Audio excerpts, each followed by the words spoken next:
अब ये लुटेरे जो हैं सोमालिया वाले, इन्होंने भी मूवी देख रखी है, वो पायरेट्स ऑफ द कैरेबियन, वो देखा होगा ना, ऐसे करके वो आंख पे पट्टी सी पहन के ये भी हीरो बन के घूमते हैं। अब दिसंबर में सोचो इन्होंने शिप कैप्चर किया। शिप पे माल कितना है? 3 लाख टन माल पड़ा है। और जो माल है उसकी वैल्यू डॉलर्स में अगर हम देखें तो $1 मिलियन है।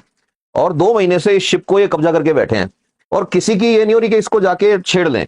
अब इनसे गलती क्या हो गई, इन्होंने फायरिंग कर दी इंडियन नेवी के शिप पे।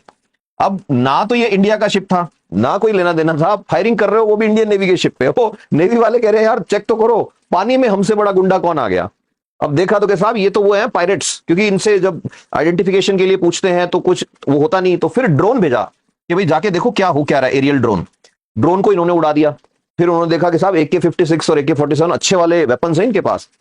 तो फिर इन्होंने खूब गोलियां वोलियां चलाई इंडियन नेवी के शिप पे। अब क्या है कि ये सिर्फ ये भूल गए बेचारे कि एक बार देख तो लो, INS कोलकाता खड़ा है। अब मतलब थोड़ी देर बाद इनके सिर पे वही हुआ जो होना था कि साहब एक हेलीकॉप्टर मंडरा रहा है और वहां से कमांडो ड्रॉप हुए, और जो कमांडो ड्रॉप हुए वो भी शरीफ लोग हैं, मार्कोस, पानी के मगरमच्छ बोलते हैं उनको। अब वो ड्रॉप हुए होने के बाद में कुछ घंटे इन्होंने रजिस्ट करने की भी कोशिश करी, बाद में लास्ट में वही हुआ जो होना था कि सारे के सारे जो थे उन्होंने अनकंडीशनल सरेंडर किया। फिर ये शिप इंडियन नेवी ने अपने कब्जे में लिया। फिर देखा भी क्या है, अच्छा ये हो कहां रहा है, इंडियन कोस्ट से 3,000 किलोमीटर दूर ये ऑपरेशन चल रहे हैं।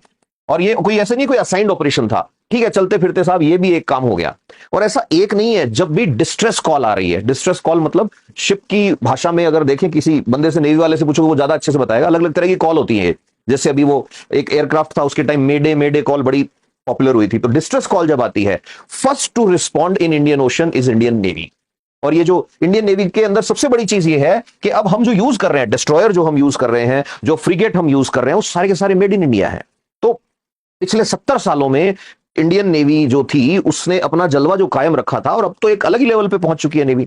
और अभी 54 शिप जो है वो अंडर कंस्ट्रक्शन है। और सबसे अच्छी बात, हम खरीद नहीं रहे हैं किसी से, हम खुद बना रहे हैं। Mazagon Dock Limited, Cochin Shipyard Limited, Garden Reach Ship Builder and Engineering Limited, ये मतलब सिर के ताज हो रखे हैं इंडिया के। 4,000 करोड़ का प्रोजेक्ट है वो जो हिमगिरी जिसके अंदर बन रहा है, जिसके अंदर नीलगिरी बन रहा है। प्रोजेक्ट 17 आया, फिर प्रोजेक्ट 17 अल्फा आया, प्रोजेक्ट 15 आया, प्रोजेक्ट 15B आया। मतलब INS विक्रांत क्लास का, INS विक्रमादित्य लेवल के जो कैरियर है, एयरक्राफ्ट कैरियर है, वो खुद बना रहे हैं। इससे ज्यादा और क्या चाहिए? और ऊपर से अब दूसरी जगह जाके ऑपरेशन कर रहे हो तो